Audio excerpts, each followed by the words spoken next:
His heart pounded in his chest, and he felt alive. Quackity! Wilbur tapped Big Q on the shoulder. Down there! Quackity looked down at the trapdoor inside the HQ and then back up to Wilbur.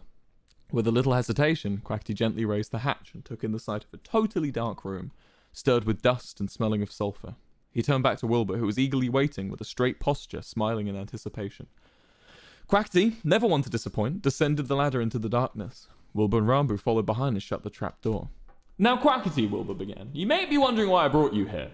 I couldn't possibly guess, Wilbur, Quackity responded, the three of them being completely blind in the darkness. Well, I have to come clean, Wilbur continued. There is no gift, for you at least. Quackity's eyes rolled as he feigned surprise. I never saw this coming, he replied. You know your horse, Boner? Wilbur asked with a malicious grin. My horse? Quackity grew concerned. Well, yes, I know my horse. What have you done to my horse? I'm glad you didn't forget about it, just like you did with everything else from your past life. Wilbur, what have you done to my horse? Don't worry, Quackity. It's not so much what I've done. No, rather what your horse is about to do to itself, Wilbur exclaimed with a manic laugh. He walked over to the wall and pulled the lever as suddenly the entire room was flooded with lamplight. A gentle hum overtook the background noise as the three men's eyes started to adjust to their new surroundings. There was no horse. There stood on the primed pressure plate, scared as all hell, was Tubbo. I found your horse, Big Q, Tubbo said, a shake in his voice. I think he's on the surface now. Wilbur, what the fuck is this? Quackity asked, rage building in him as his hands trembled into a fist. What's all that TNT for? Wilbur's face plummeted as he realized what he had done. Oh no, no, no, no, no, no, no, no, Wilbur shook his head. Tubbo, how did you get there? Tubbo, don't move, Wilbur shouted down into the cave, a huge dose of terror in his voice. I went to find Quackity's horse, Tubbo shouted back. I only saw he was rigged to explode after I swapped places with him. If I stand still, will it still trigger? I don't want to die, Wilbur. Ranboo scrambled up the ladder to go find help.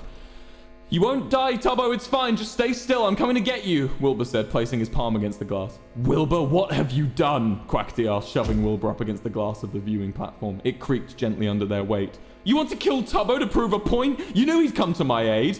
Quackity, this isn't what I was intending. I was going to blow up your horse. Wilbur was interrupted as Quackity struck him in the stomach with a single punch. Wilbur recoiled with a groan and slumped down to his knees. Quackity, please, I can fix this, he stuttered. You've done enough, Quackity spat before reverting his attention to Tubbo. Tubbo, how can we get you out of there? Wilbur darted between Quackity's knees and picked up the fake exit door and hurled it at the glass, creating a small crack across its surface.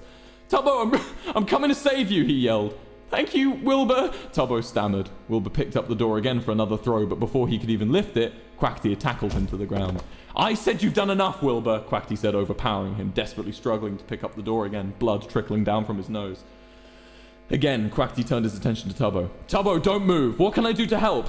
I don't know, Big Q, Tubbo began. I guess you could drop water on the TNT? No, Wilbur exclaimed. The TNT will just explode the second the redstone circuit's broken. You are a sick fuck, Wilbur, Quackity said, turning his attention back to the terrorist he was pinning down. You're a pathetic, spineless bastard. Shut up and help me then, Wilbur shouted. Start trying to break the glass. Quackity ignored him. Tubbo, how did you get in? We can just go over and get you out the way you came in. I don't remember, Big Q, Tubbo responded. I dug my way in. I think Boner got out that way. Quackity muttered something under his breath before releasing Wilbur from his grip and grabbing the door to launch one more time at the glass. Wilbur sprung to his feet and grappled the door, struggling to snatch it from Quackity's hands. Let me do this, Quackity. I got Tubbo into this mess. I'll get him out, Wilbur exclaimed, attempting to wrench the door out of Quackity's grasp. He's my citizen. I won't let a citizen of my government die to a terrorist, Quackity shouted back. Refusing to relinquish the door, after a few seconds of struggling, Quackity began trying to kick Wilbur. A flurry of 4 swift kicks erupted forwards, missing their target, before one landed squarely against the body of the door, breaking it into 2 halves. Wilbur immediately chucked his half of the door against the glass, doing very little damage due to the loss in mass. He cried out in rage and began scrambling on the stone floor. The two, too out of breath to speak, began searching frantically for an item to hurl at the glass before Wilbur found a sizable rock against the boundary of the room. He held it above his head, ready to throw, before Quackity tackled him once again and tried to wrestle the rock out of his grip. Tubbo watched as the two struggled for what felt like an hour, trying to take the rock from one another, before Wilbur finally swung it against Quackity's jaw, knocking him across the room and releasing Wilbur from the grapple. Immediately, Wilbur threw the rock against the glass, causing it to bounce back across the room. Quackity, now prone, grasped the rock in his hands and threw it over his body directly into the center of the glass pane, shattered it into 1,000 pieces. Wilbur recoiled from the explosion of the glass shards and fell backwards, giving Quackity time to right himself. Tubbo, just... Quackity began, panting out of breath before Wilbur launched himself against Quackity's knees once more, knocking him to the floor. You never cared about Tubbo. You just cared about your image, you maniac, Wilbur shouted, spitting blood as he attempted to pin Quackity's arms down. You just don't want anyone to know that you failed to protect the one person who still cares about you. Tubbo's my friend as much as he's my citizen. I'll protect him at any cost, Quackity responded before biting down hard on Wilbur's arm. Wilbur released his grip and Quackity easily stood up and began to swing his fist across the side of Wilbur's head. The viewing platform shook and erupted in a fistfight as the two violently attacked each other. Neither party seeming to get the upper hand. It's at this point Ranboo broke through the rock above the cave, scattering grey sunlight into the room. Neither Quackity nor Wilbur saw him collapse into the room and walk up to an increasingly frightened Tubbo. Ranboo placed a single foot onto the pressure plate, put a hand on Tubbo's shoulder and said, Tubbo, you need to move, I have a plan.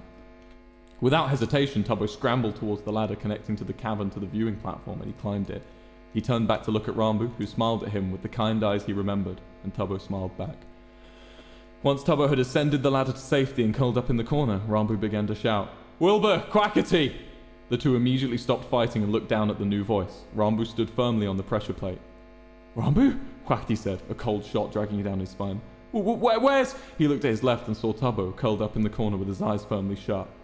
It's okay, guys, Ranboo began. Wilbur immediately began rushing to enter the main cave before Ranboo raised a hand. Stop, please, he shouted. Don't come closer. Stay in the viewing platform.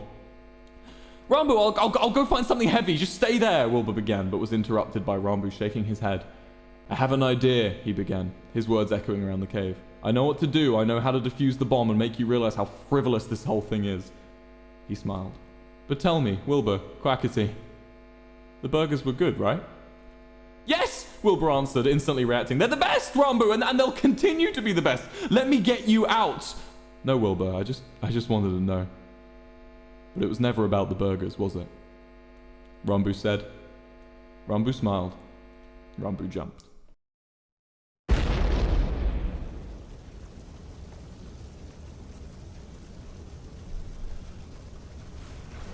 Searing flames and a violent burst of air was all that was left. For a change, the world really did end. Wilbur felt alive.